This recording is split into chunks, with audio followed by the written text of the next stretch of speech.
Everyone, मेरा नाम है अनुराग और आप सभी लोगों को मैं नमस्कार। तो आज के दिन हम जानने वाले हैं कि हम किस तरीके से आर्ट की अवेयरनेस को बिल्डअप कर सकते हैं।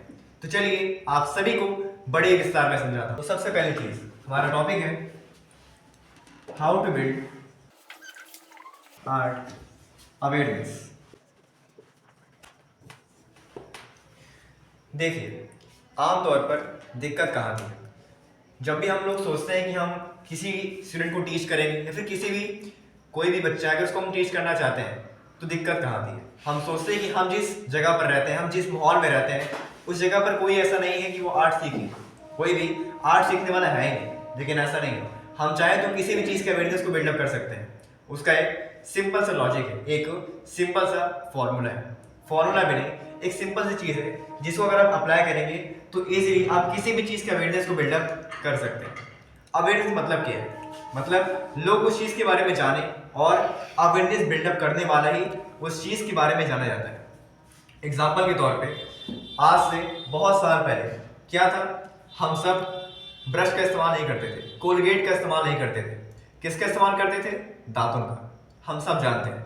लेकिन क्या हुआ, समय के साथ साथ हम सब के पास हर एक दूसरे घर में दांतों का कोलगेट का प्रयोग होने लगा।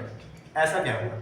इस बीच में ऐसा क्या हो गया कि सब लोग के घर में कोलगेट इस्तेमाल होने लगे। देखिए, यही पर आती है एक सबसे बेसिक और नॉर्मल चीज, इंपॉर्टेंट चीज। उसका नाम है मार्केटिंग। इसके मदद से ही हम लोग किसी भी चीज की अवेयरनेस को बिल्डअप कर सकते हैं। तो ये सिंपल सी ट्रिक है या फिर एक सिंपल सी चीज है जिसको फॉलो करके आप अवेयरनेस को बिल्डअप कर सकते हैं, चाहे वो आर्ट की हो या फिर किसी भी और चीज की।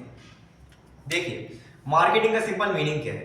मार्केटिंग का एक ही मीनिंग है, वो भी सिंपल सा, एजुकेट करना। क्या हुआ, जैसे कि मैंने कहा, एक समय ऐसा गया कि अब सभी लोगों के घर में कोलगेट पाया जाता है। क्यों पाया गया? क्योंकि जब पहले के वक्त हम लोग दातुन का इस्तेमाल करते थे तो उस वक्त कोई नहीं जानता था कोलगेट के बारे में। फिर क्या हुआ, जो बिजनेसमैन थे या फिर जो मार्केटर्स थे, उन्होंने क्या किया, सिंपल टीवी पर कुछ एड्स चला दिए, जिससे उन्होंने उस चीज़ के बारे में एजुकेट किया लोगों को। और ऐसा नहीं कि सिर्फ 1 या 2 दिन तक, कम से कम बहुत सालों से उस चीज़ के बारे में एजुकेट करते रहे। तो एक समय ऐसा है कि लोगों ने उस चीज़ को समझा, और अब आप देख सकते हैं कि हर एक दूसरे घर में कोलगेट पाया जाता है। तो ये एक सिंपल सी मीनिंग है या फिर एक सिंपल सी चीज़ है जिसको फॉलो करके आप किसी भी चीज़ के अवेयरनेस को बिल्डअप कर सकते हैं। और एक चीज़ अब यहाँ पर आता है, अब देखिए, दूसरे वो लोग जो सोचते हैं कि अवेयरनेस को बिल्डअप मतलब हम करें भी तो कैसे करें। देखिए, जब भी हम लोग बात करते हैं अवेयरनेस बिल्डअप करने की, चाहे वो आर्ट की हो या फिर किसी और की, मैं आपको सिंपल से एक एक्सक्यूज दे रहा हूँ, एक बहाना बताता हूँ जो लोग अक्सर देते हैं।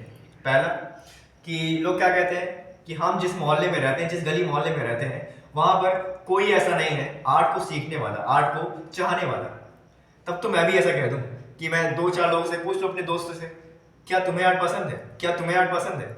दोनों या चारों का जवाब आ रहा है नहीं। तो क्या मैं ये सोच कर बैठ जाऊँ कि पूरे दुनिया में कोई है नहीं आर्ट सीखने वाला? ये क्या हुआ? ये तो सिंपल हुआ कि आपने समुद्र में से एक चम्मच पानी निकाला और ये कह दिया कि पूरा समुद्र इस चम्मच के पानी की तरह खाली है। लेकिन ऐसा बिल्कुल नहीं, हम ये चीज़ नहीं करते। हमें सिर्फ इस रूल को फॉलो करना है। हमें क्या करना है, आपको तो पता है ना आर्ट क्या होती है, तो आप जिस गली मोहल्ले में रहते हैं वहाँ के लोगों को उस चीज़ के बारे में एजुकेट करिए, बताइए, ताकि लोग उस चीज़ के बारे में समझें। तभी तो वो लोग उस चीज़ की अहमियत को समझ पाएंगे, फिर आपके साथ वो लोग आ पाएंगे। एग्जाम्पल के तौर पे एक बहुत अच्छा एग्जाम्पल दे रहा हूँ, सभी लोग ध्यान सुनिएगा। वो एग्जाम्पल है, मान लीजिए 2 दुकानें हैं, एक ए और एक बी, ठीक? ये मानकर चलिए आपको एक बच्चे के लिए कपड़े लेने हैं, लेकिन कपड़े, शर्त ये है कि कपड़े ऐसे होने चाहिए जिससे आपके बच्चे को या फिर जो भी आपका भाई या बहन है उसको रैशेस ना हो। अब मान लीजिए जो पहली दुकान है, वहां पर जब आप गए तब क्या हुआ? सिंपल, आमतौर पर जो होता है, जो दुकानदार था उसने क्या किया, सिर्फ आपको ये कह दिया, भैया 900 रुपये में इस रेट के कपड़े, इस क्वालिटी कपड़े हैं, और 400 में इससे कम और 200 में इससे कम।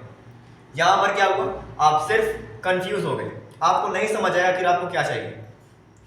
यहाँ पर क्या होगा, आप हो सकता है आप ये कहते हैं भैया रहने दीजिए, हम बाद में ले लेंगे, या फिर हम कभी और आएंगे।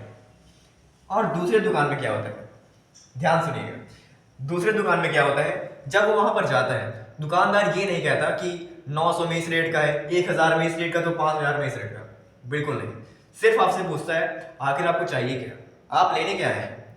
फिर क्या होता है, जब वो बताते हैं कि मुझे उस चीज को, ये मतलब इस चीज को मैं लेने आया हूं, फिर वो सिर्फ 10 बंडल या फिर 20 बंडल को निकालता है और उसके अंदर से दो चार या फिर 5-6 कपड़े छाड़कर आपके सामने रख देता है। तब आपको क्लियरिफाई हो जाएगा कि हाँ मुझे ये चीज़ चाहिए थी और यही चीज़ मुझे दिखाई गई है। तो वहां पर आपको इतना सोचना नहीं पड़ेगा, सिर्फ आपको उसने क्या किया, साथ ही साथ दिखाने के साथ साथ एजुकेट भी कर दिया। बताया भैया कि ये जो हमारे पास ये जो 5 कपड़े बच रहे हैं, 5-6 कपड़े, इसमें से जो 2-3 कपड़े हैं उसके अंदर इतनी खासियत है, हमने इन कपड़ों को जहां पर भी दिया है उनके यहाँ से कभी शिकायत नहीं आई है कि आपके कपड़े में ये गंदगी है या फिर ये कोई भी ऐसी बुरी बात है या फिर कुछ किसी भी तरीके की हानि हमको हुई है। तो ये सिंपल सी ट्रिक होती है या फिर सिंपल सी मार्केटिंग होती है, एक स्ट्रैटेजी होती है जिससे आप किसी भी चीज़ के अवेयरनेस को बिल्डअप कर सकते हैं। यहाँ तक कि मैंने भी इस चीज़ को अप्लाई किया है, इसीलिए मैं इस चीज़ को पढ़ाने के पहले मैं खुद में इस चीज़ को अप्लाई करता हूँ, तब आपको बताता हूँ। क्योंकि इस चीज़ की वजह से मैंने खुद एक स्टूडेंट को गेन किया है। मतलब अभी मैं कोचिंग चला रहा हूँ जिसमें अभी मेरे पास एक स्टूडेंट है, लेकिन कहते हैं ना शुरुआत हमेशा छोटे से होती है, तो इसीलिए मेहनत करते रहिए। क्योंकि बहाने बनाने वाले तो बहुत हैं, लेकिन उस बहाने को सॉल्व करने वाले बहुत कम। तो आज की इस वीडियो में इतना ही, मिलते हैं ऐसे किसी और नेक्स्ट वीडियो में। एंड आप सभी को thanks for watching. Love art live art.